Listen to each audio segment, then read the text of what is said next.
Assalamualaikum warahmatullahi wabarakatuh. Ketemu lagi Bapak Ibu dan rekan-rekan sekalian di cara terpilih. Terima kasih pada Bapak Ibu rekan-rekan yang masih selalu setia mengikuti informasi di channel ini ya. Kembali kita akan berbagi informasi.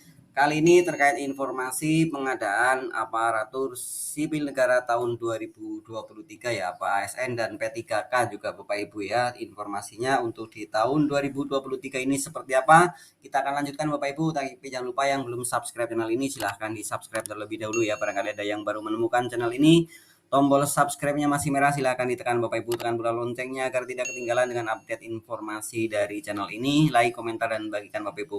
Terima kasih, langsung saja Bapak Ibu bagaimana informasinya terkait pengadaan ASN dan P3K di tahun 2023 ini. Kita akan lihat Bapak Ibu edaran terbaru dari Kementerian Pendayagunaan Aparatur Negara dan Reformasi Birokrasi ya Bapak Ibu. Kita akan lihat. Nah, ini dia Bapak Ibu edaran dari Menteri Pendayagunaan Aparatur Negara dan Reformasi Birokrasi Republik Indonesia tanggal 14 Maret 2023. Perihal pengadaan aparatur sipil negara tahun 2023 Bapak Ibu ya. Kita akan bacakan. Dalam rangka pemenuhan kebutuhan aparatur sipil negara di lingkungan instansi pemerintah tahun anggaran 2023, maka setiap instansi pemerintah wajib menyusun kebutuhan jumlah dan jenis jabatan aparatur sipil negara yang mendukung pencapaian tujuan instansi pemerintah dengan penetapan Menteri Pan-RB sebagaimana diatur dalam Undang-Undang Nomor 5 Tahun 2014, Peraturan Pemerintah Nomor 11 Tahun 2017, juga Peraturan Pemerintah Nomor 17 Tahun 2020 tentang manajemen PNS dan Peraturan Pemerintah Nomor 49 Tahun 2018 tentang manajemen pegawai pemerintah dengan perjanjian kerja.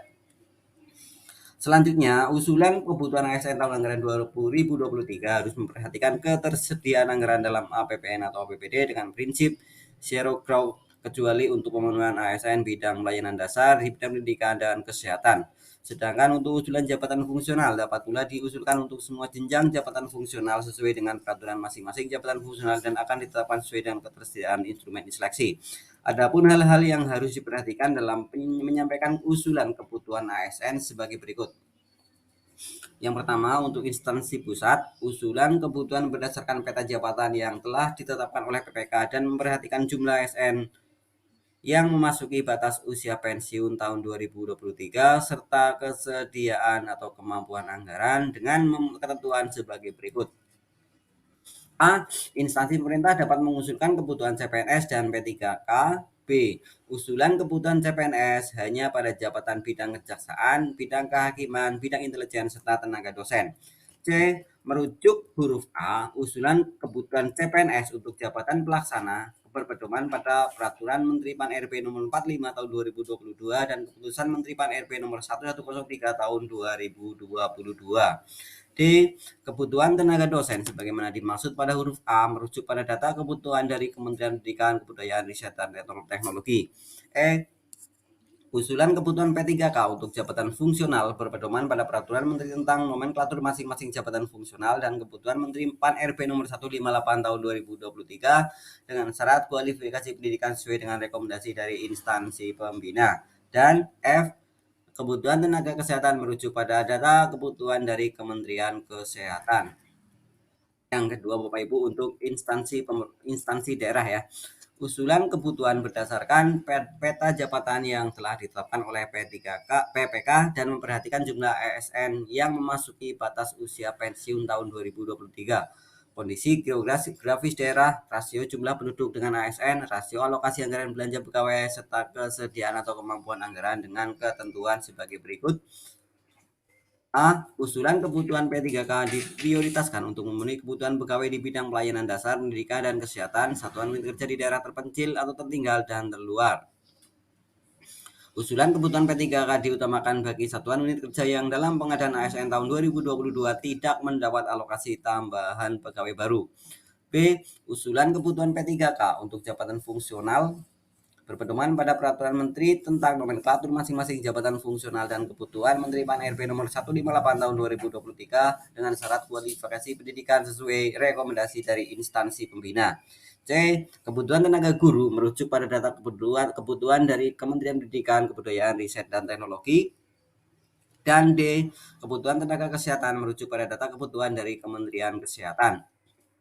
Yang ketiga, Instansi pemerintah mengusulkan kebutuhan ASN yang memuat data terkait struktur organisasi, analisis beban kerja, existing pegawai, jumlah usulan kebutuhan ASN, dan masa hubungan perjanjian kerja P3K melalui aplikasi e-formasi mulai tanggal 20 Maret 2023 sampai dengan 30 April 2023. Catat tanggalnya Bapak Ibu.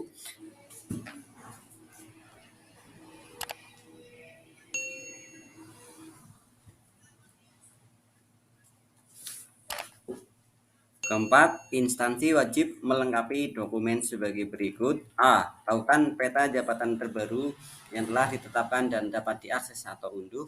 B. Surat usulan kebutuhan ASN tahun anggaran 2023 yang telah ditandatangani oleh PPK. C. Cetak rincian usulan dari aplikasi e-formasi yang telah ditandatangani oleh PPK. Dan D. Surat kesanggupan pembayaran gaji, tunjangan, dan pengembangan kompetensi pegawai yang telah ditandatangani oleh PPK. Kelima, kelengkapan dokumen sebagaimana dimaksud pada angka 4 disampaikan kepada Menteri Pan-RB melalui aplikasi e-formasi paling lambat tanggal 30 April 2023. 6. Petunjuk teknis mengenai tata cara pengusulan kebutuhan ASN tahun anggaran 2023 dapat diakses melalui aplikasi e-formasi pada periode pengusulan sebagaimana dimaksud pada angka 3. Dalam hal instansi tidak menyampaikan usulan sampai dengan waktu yang ditentukan, kami menyatakan instansi saudara tidak melaksanakan pengadaan ASN tahun anggaran 2023. Demikian beberapa hal yang dapat kami sampaikan. Atas perhatian dan kerjasamanya kami sampaikan terima kasih.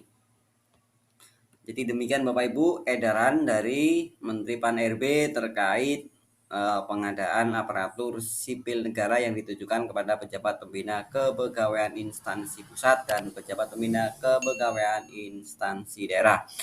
Mudah-mudahan bisa memberikan gambaran kepada Bapak Ibu sekalian ya, dan untuk persiapan Bapak Ibu yang berminat atau akan mengharap untuk mendaftar ASN ataupun P3K di tahun ini informasinya, mekanisme pengadanya sudah mulai ada tanda-tanda ya Bapak Ibu sekalian.